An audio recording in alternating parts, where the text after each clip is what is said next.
أعوذ بالله من الشيطان الرجيم. بسم الله الرحمن الرحيم. اقرأ باسم ربك الذي خلق الإنسان من علق.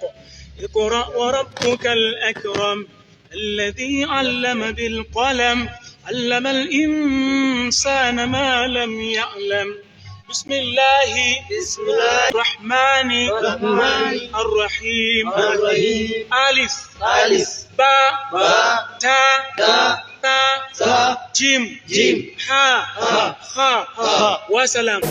Niwaambie ulama wotu atona dini ya Uislamu amo wara na dini ne dini na yunene ke yemongoriye enongoro sida ro masai ore noiroi nengoiro ina ragalwangai ne riwala rigoni ne ndo idangani yoga noiroi ore ngoro ne mar masai a kweta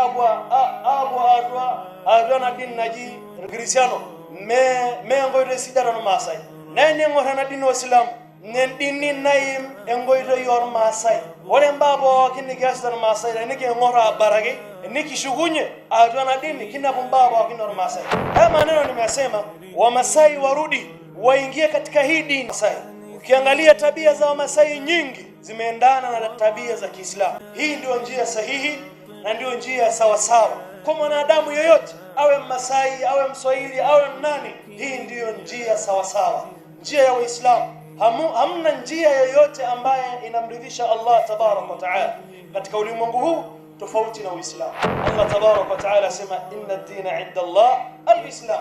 Hakika dini mbele ya Allah ni Uislamu. Hii ndio njia pekee ambayo itatupeleka salama mbele ya Allah tabarak wa taala, lakini sio Uislamu wa majina wala sio Uislamu wa kurithi kwamba babu yako baba yako nani yako amezaliwa Muislamu na wewe Muislamu. Uislamu usimamia Uislamu. Sio sema mimi babu zangu na babu zangu Waislamu. Sio Uislamu huo. Uislamu unaotakiwa ni wa kusimamia yale ambayo yamekuja nayo Mtume sallallahu alayhi wasallam. Hapa ndio tutasalimika na tutakuwa tumeushika Uislamu wa sawa sawa na tutafaulu mbele ya Allah tabarak wa taala. Abu Yasin TV, ujue Uislamu.